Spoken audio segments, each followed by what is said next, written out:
नमस्कार, Rajasthan top 10 news में आपका स्वागत है। आइए बात करते हैं आज की तमाम ताजा खबरों पर।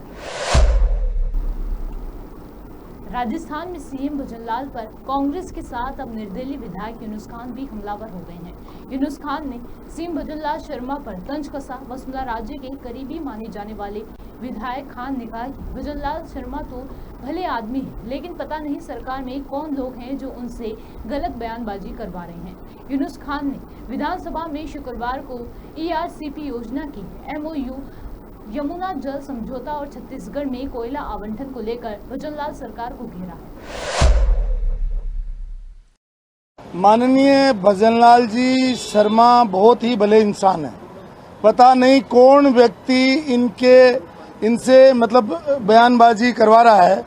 सबसे पहले तो यमुना जल समझौते में जो MOU हुआ, जिसकी चर्चा खूब हुई, आज माननीय तत्कालीन मुख्यमंत्री खट्टर साहब ने हरियाणा विधानसभा में ये कहा कि हमारा जो समझौता हुआ है सिर्फ मानसून के समय जो अधिशेष पानी है उस पानी को जब ज्यादा होगा तो हम राजस्थान को देंगे। तो उन्होंने उस समझौते से डिनाई कर दिया। दूसरा, जो कोयले की बात हुई, कोयले के बारे में जो समझौता हुआ, उसमें भी माननीय भजनलाल जी से यह कहलवा दिया गया कि कोयले की जो पर्यावरण संबंधी NOC हमें मिल गई है, जबकि आपको पता है कल वहां छत्तीसगढ़ के मुख्यमंत्री जी ने उससे भी मना कर दिया। बायतू से कांग्रेस के विधायक हरीश चौधरी की ओर से विधानसभा में पलट पर ठाकुरों पर की गई टिप्पणी से राजपूत समाज नाराज है। पहले विधानसभा में अन्य विधायकों ने हरीश चौधरी का विरोध किया तो अब बाहर राष्ट्रीय राजपूत करणी सेना ने मोर्चा खोल दिया है। राष्ट्रीय राजपूत करणी सेना की कार्यकारी अध्यक्ष शीला शेखावत ने कहा कि सस्ती लोकप्रियता के लिए हरीश चौधरी ने ठाकुरों को षड्यंत्र के तहत निशाना बनाया है, जो बिल्कुल बर्दाश्त नहीं किया जाएगा। राजस्थान में नेता प्रतिपक्ष टीकाराम जूली ने अब प्रतिदिन अघोषित बिजली कटौती को लेकर प्रदेश की भजनलाल सरकार से एक निवेदन किया है। टीकाराम जूली ने इस संबंध में सोशल मीडिया के माध्यम से बड़ी बात कही। कांग्रेस विधायक टीकाराम जूली ने बिजली कटौती से प्रदेश में किसानों को होने वाली परेशानी का जिक्र किया है। उन्होंने एक्स के माध्यम से कहा कि भाजपा सरकार के बनने के बाद से प्रतिदिन अघोषित बिजली कटौती होने से आमजन और मेरे किसान भाई बुरी तरह त्रस्त और परेशान। दौसा सांसद मुरारी लाल मीणा ने भाजपा प्रदेश अध्यक्ष CP जोशी के बयान पर बीजेपी पर हुए हमलावर। मुरारी लाल मीणा ने कहा कि मुझे उम्मीद थी भाजपा विकास की बात करेगी, लेकिन ऐसा नहीं हुआ। भाजपा हमेशा ही बेकार की बातें करती है, जनता का ध्यान भटकाने के लिए बातें करते रहते हैं। मुरारी लाल मीणा ने कहा कि बीजेपी वाले विकास की बात नहीं करते और राहुल गांधी पर अनर्गल टिप्पणी करते हैं। लगातार बिजली की व्यवस्था गड़बड़ाती जा रही है। पूरे प्रदेश की जनता परेशान है। हम लगातार इस चीज को उठाते आ रहे हैं और आज भी हमारे विधायक हरिमोहन शर्मा जी ने पर्ची के माध्यम से इस मुद्दे को उठाया है और ये समस्या पूरे प्रदेश की है। और हम ये भी जानना चाहते हैं कि मुख्यमंत्री जी ने ये कहा कि हमने छत्तीसगढ़ में जो हमारी माइंस हैं उसके लिए वहाँ के मुख्यमंत्री जी ने फॉरेस्ट की जमीन पे NOC दे दी उसको चलाने के लिए, और वहाँ के मुख्यमंत्री उस चीज के लिए मना कर रहे हैं कि हमने कोई परमिशन नहीं दी है। तो ये जो विरोधाभास की स्थिति पैदा हो गई है, इसको भी सरकार क्लियर करे। और दूसरा मैं कहना चाहूंगा, बहुत बुरी स्थिति गांवों के अंदर है, पब्लिक परेशान है। 2-2, 3-3 बजे तक अघोषित बिजली कट चल रहे हैं। लगातार लोगों के फोन आ रहे हैं। गर्भवती महिलाएं, बच्चे, दिन भर मजदूरी करके शाम को घर पे पहुंचने वाले मजदूर, आम जनता, इंडस्ट्री, सब लोग परेशान हैं और सरकार कोई जवाब नहीं दे रही है। सरकार सिर्फ आज जब क्वेश्चन लगा उसके बाद आंकड़े 19 के बता रहे हैं। अरे हमारे समय में क्या हुआ क्या नहीं हुआ, हमने ऐसी स्थिति 5 साल तक राजस्थान की जनता को नहीं आने दी। हमने बिजली की व्यवस्था की, घर के बिल के अंदर बिजली में छूट दी, किसान को कुएं के कनेक्शन के लिए उसको छूट दी, और लगातार आज ये जो दिन के अंदर बिजली आ रही है ना, ये भी हम लोगों की नीतियों की वजह से है। आज जो सोलर पावर प्लांट लगे हैं उनकी वजह से दिन में पूर्ति हो पा रही है, नहीं तो जैसी हालत रात की हो रही थी वैसी दिन की होती। तो मैं ये कहना चाहूंगा, सरकार इस पे ध्यान दे और प्रदेश की गरीब जनता, आम आवाम के बारे में जरूर सोचे। मदन दिलावर जी ने आज खेद प्रकट किया जिस आदिवासी के मुद्दे को लेकर उन्होंने कहा। देखिए, मैं कहना चाहूंगा, मंत्री जी को खेद बहुत पहले प्रकट कर देना चाहिए था। जिस प्रकार की भाषा का उपयोग उनने किया था वो गलत था। हमें कोई ऐसा शब्द नहीं बोलना चाहिए कि जो किसी दूसरे धर्म, जाति, समाज, समुदाय, व्यक्ति को बुरा लगे। और मंत्री जी ने कहा, माफी मांगी, मैं उनको धन्यवाद देता हूं, क्योंकि माफी मांगने से कोई आदमी छोटा नहीं होता है, ये बड़प्पन ही है। इसके लिए मैं उनको धन्यवाद देता हूं। छात्र संघ चुनाव की मांग लगातार उठ रही है, आज लाठीचार्ज भी हुआ है। देखिए, लगातार मैं कहना चाहूंगा, छात्र संघ चुनावों के लिए हमारे साथी विधायक मनीष यादव जी भी मेरे साथ खड़े हैं, इनने भी क्वेश्चन उठाया। हमारे नौजवान जो विधायक हैं वो भी इस बात को उठा रहे हैं। हमारे पूर्व मुख्यमंत्री जी गहलोत साहब, उन्होंने भी इस बात को उठाया है, और मैंने खुद भी इस चीज को उठाया है कि आज जो हमारी युवा पीढ़ी है, आने वाले समय में वो किस प्रकार से सामाजिक जीवन के अंदर जाए, और उसकी एक पहली जो शुरुआत होती है राजनीति की, वो कॉलेज के अंदर होती है। और कॉलेज के अंदर भी आज हमारे लाखों जो विद्यार्थी, युवा साथी पढ़ रहे हैं, उनकी क्या समस्याएं हैं, वो किस प्लेटफॉर्म पर उन चीजों को रख सकते हैं, उनके साथ किसी भी प्रकार का दुर्व्यवहार ना हो, उनकी मांगों को समुचित तरीके से रखा जाए, इसको लेके हमारी सरकार ने चुनाव शुरू कराए थे। लास्ट ईयर में क्योंकि चुनाव थे उस समय, इसलिए 1 साल के लिए हमने स्थगित किए थे। लेकिन अब भारतीय जनता पार्टी, चूंकि लगातार जो चुनाव हो रहे हैं, अभी लोकसभा के अंदर बुरी तरह हारे हैं, इस डर की वजह से वो कई जगह पंचायत राज के चुनाव नहीं करा रहे, कई जगह नगर पालिकाओं के चुनाव नहीं करा रहे, और इसी डर से ये लोग छात्र संघ के चुनाव भी नहीं करा रहे हैं कि यहाँ पे भी बीजेपी की भद पिटने वाली है।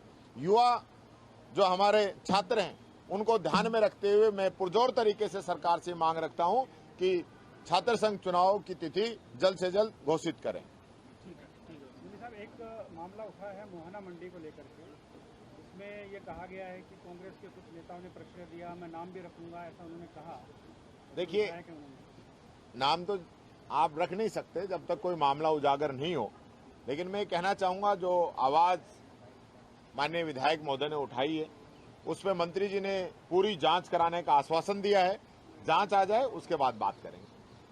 बता दें, राहुल गांधी को लेकर सीपी जोशी ने कहा था कि मास्क उठा के तस्वीर लेके जाते हैं, किस तरह से देखते हैं? देखिए, मैं कहना चाहूंगा, आज राहुल गांधी जी के बारे में जो लोग कह रहे हैं, उनके लिए मैं कहना चाहूंगा, राहुल गांधी 5वीं बार के सांसद हैं।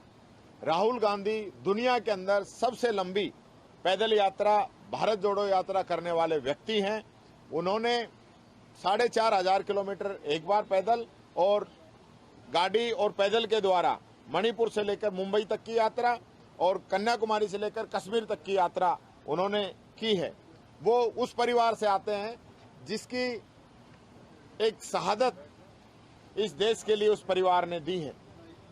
श्रीमती सोनिया गांधी जी ने इस देश की रीति नीति को अपनाया और प्रधानमंत्री पद तक उन्होंने ठुकराया। राजीव गांधी जी देश के लिए शहीद हो गए। देश को एक रखने के लिए उनको बम से उड़ा दिया गया। महात्मा गांधी जी को गोली मार दी गई। पंडित जवाहरलाल नेहरू ने अपने जीवन की सारी जो कमाई उस समय आजादी के समय उन्होंने देश को दान की।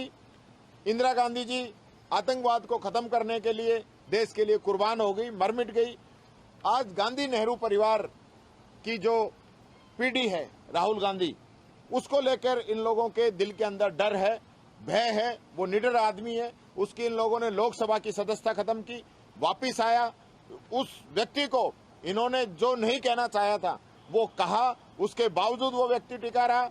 और आज भी कितने सारे इन लोगों ने षड्यंत्र रचे, हमारे खाते सीज किए कांग्रेस पार्टी के, हमारे नेताओं को ईडी, इनकम टैक्स, सीबीआई के डर से डराया गया। खुद राहुल गांधी जी को 56 घंटे तक ईडी ने पूछताछ की, उसके बावजूद वो उन सब से बाहर निकल के आए और 400 पार की बात करने वाली बीजेपी को घुटनों पे लाके टिका दिया। इसलिए ये लोग राहुल गांधी से डरते हैं, इस प्रकार की ये बात करते हैं। मैं पूछना चाहता हूं इन लोगों से, आज बीफ निर्यात देश के अंदर घटा या बढ़ा है, इसके जवाब दें। इनका मंत्री कहता है मैं बीफ खाता हूं, उसका जवाब दें। इनके मंत्री बीफ के लिए लेटर लिख के भेजते हैं, उसका जवाब दे। अरे राहुल गांधी की क्या बराबरी करेंगे लोग। दौसा सांसद मुरारी लाल मीणा ने भाजपा प्रदेश अध्यक्ष सीपी जोशी के बयान पर बीजेपी पर हमलावर हुए हैं। मुरारी लाल मीणा ने कहा कि मुझे उम्मीद थी कि भाजपा विकास की बात करेगी, लेकिन ऐसा नहीं हुआ। भाजपा हमेशा ही बेकार की बात करती है, जनता का ध्यान भटकाने के लिए बातें करते हैं। मुरारी लाल मीणा ने कहा कि बीजेपी वाले विकास की बात नहीं करते और राहुल गांधी पर अनर्गल टिप्पणी करते हैं। राजस्थान के बालोतरा में स्कूल में घुसकर हेडमास्टर और टीचर्स पर चाकू से हमला करने का सनसनीखेज मामला सामने आया है। घटना शुक्रवार दोपहर की है, जब एक सरफिरा युवक 8वीं तक के स्कूल में चाकू और हाथ में पेट्रोल का केन लेकर घुस गया। महिला टीचर पर पेट्रोल डालने ही वाला था। हेडमास्टर और एक अन्य टीचर बीच में आ गए। आरोपी युवक ने चाकू से वार कर दोनों को जख्मी कर दिया। दोनों को इलाज के लिए जोधपुर रेफर किया गया। राजस्थान विधानसभा में बजट सत्र के दौरान कांग्रेस विधायक हरीश चौधरी की ओर से पढ़ी गई ठाकुर का कुआं कविता पर बवाल मचा हुआ है। इस बयान पर कांग्रेस नेता और पूर्व कैबिनेट मंत्री प्रताप सिंह खाचरियावास की भी प्रतिक्रिया सामने आई है। सदन में जहां निर्दलीय विधायक प्रविंदर सिंह भाटी ने ऐतराज जताया था, वहीं बीजेपी विधायक ने भी जमकर हमला बोला। अब हरीश चौधरी के इस बयान पर कांग्रेस नेता और पूर्व कैबिनेट मंत्री प्रताप सिंह खाचरियावास की भी प्रतिक्रिया सामने आ गई है। उन्होंने ठाकुर का कुआं कविता को लेकर रिएक्शन देते हुए वीडियो जारी किया।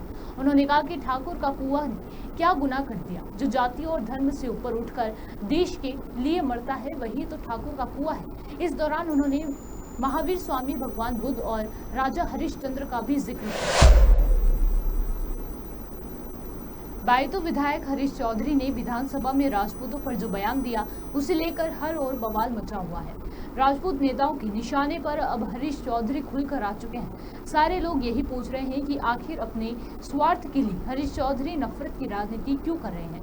वरिष्ठ पत्रकार ने कहा कि अपने विश्लेषण में बताया कि आखिर हरीश चौधरी ने ठाकुरों और किलों के वाले बयान के पीछे असली वजह। श्री करणपुर पुलिस और बीएसएफ द्वारा आज हीरोइन की खेप बरामद करने का मामला सामने आया। देर रात नगी बॉर्डर पर ड्रोन की मूवमेंट के चलते बीएसएफ ने की थी ड्रोन पर फायरिंग। पुलिस और बीएसएफ के सर्च में 2 किलो 129 ग्राम हीरोइन, एक मोबाइल, 3 पानी की खाली बोतलें और 200 रुपए भारतीय मुद्रा की बरामद की गई है। झालावाड़ जिले के खानपुर कस्बे में मिनी सचिवालय के समीप एक तेज रफ्तार डंपर और रोडवेज बस की आमने सामने भिड़ंत में एक बालिका की मौत हो गई।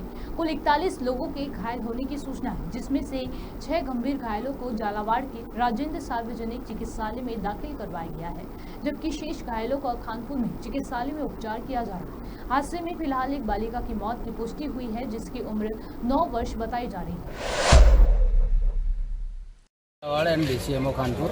नगर साहब, जो एक्सीडेंट हुआ है खानपुर में, किस तरह का मामला था?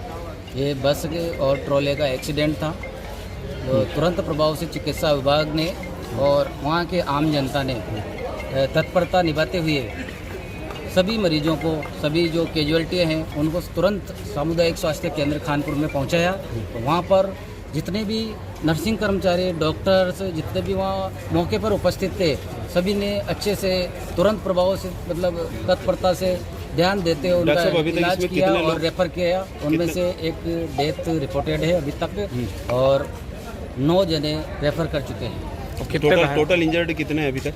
अभी से इंजर्ड लगभग 20 है, जो रिपोर्ट प्राप्त करी है हमने उनमें से। और बाकी खानपुर में कितने घायलों का इलाज चल रहा है? 20 लोगों का है टोटल। झालावाड़ कितने? झालावाड़ 9 रेफर किए हैं। झालावाड़ 9 से 10। राजस्थान टॉप 10 न्यूज में आज के लिए सिर्फ इतना ही। देखते रहिए पॉपुलर टीवी। धन्यवाद।